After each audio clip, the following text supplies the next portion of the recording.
Hello, and welcome to Chapter 3, Lesson 5.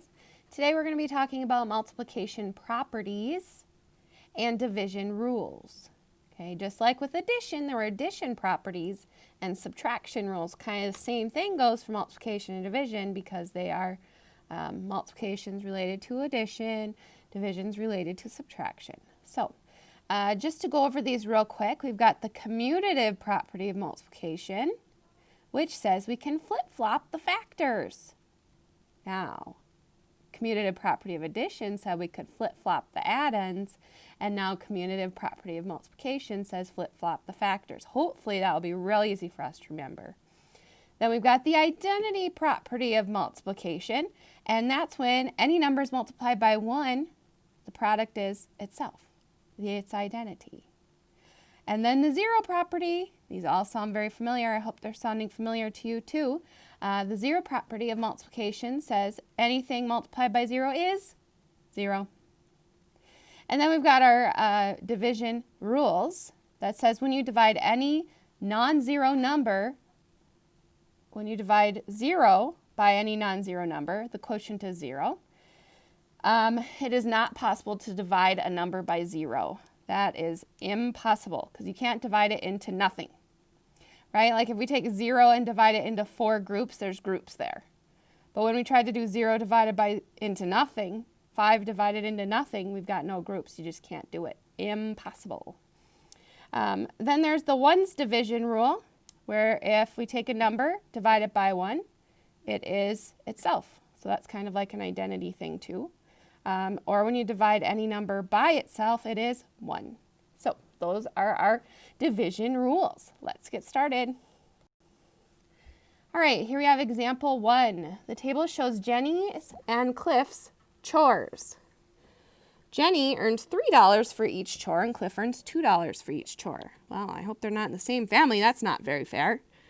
Maybe Jenny's things are a little harder. I wouldn't say so. Anyways, so Jenny, $3, Cliff, $2 per chore. How much does each person earn for completing chores? So, Jenny has how many chores? Jenny has 2 chores. How much money does she get for each chore? She gets $3 for each chore. So that means her total, 2 groups of 3 or 3 plus 3 is 6. So Jenny gets $6. And we should put a dollar sign. Let's see Cliff. Cliff has 3 chores, and he gets paid $2 for each chore. So we would do 2 plus 2 plus 2, or $6. Well, they can make the same amount of money. Notice, if I'm thinking about what property could this be, here we had 2 times 3 and 3 times 2. Those factors flip-flopped, didn't they? Okay, so each person earns $6. The order in which the factors are multiplied does not change the product. Remember, this is our product. This is called a factor, and that's called a factor because they can flip-flop. And then the answer to a multiplication problem is our product. Okay, so here's our multiplication properties. We already went over them on the last page, so I'm not going to read them again. You can pause the video if you wanted to read them again, though. Okay, example 2. Here's the division rules. Those rules we already read, so I'll move on.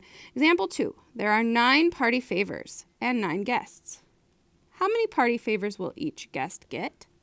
So we've got 9 party favors divided into 9 guests. So each guest will get 1 party favor, right? This is kind of like we've got 9 groups and 9, well, really I should probably flip-flop that.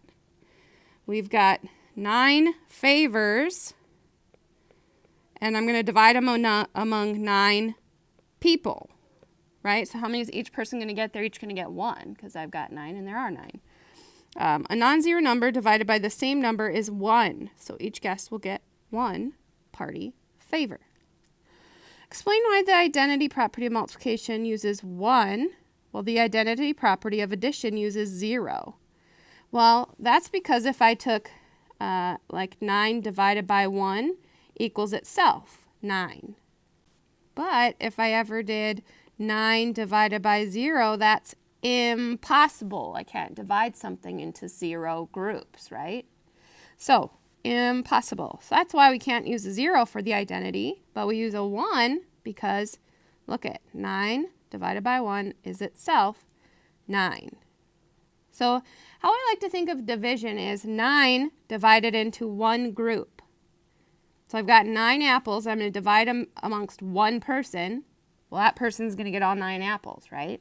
Whereas down here I had 9 party favors, and I'm dividing it among 9 people. Well, each person's going to get 1. All right, let's move on.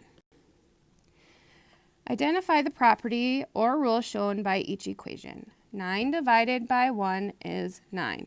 So this is one of our division rules, where a number divided by 1 is itself. Here we've got 33 times 1.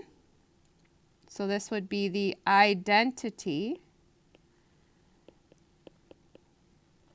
property of multiplication. Because any number multiplied by 1 is itself, its identity. Okay. Complete each number sentence and identify the property or rule. Okay, 5 divided by what is 5? 5 divided by 1, so this is one of our division rules. Okay, 8 times 9, or 9 times 8 is the same as 8 times 9. That would be our commutative, our flip-flop property of multiplication.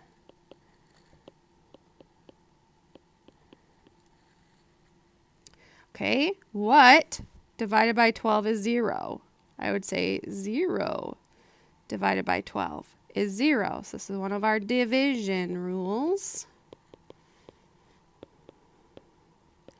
And 0 divided by any number is 0. Because I've got nothing to start with, so I can't divide it into groups. All right, that's all that I have for you for today. Thanks for watching, and let me know if you have any questions on this. We'll see you later. Bye.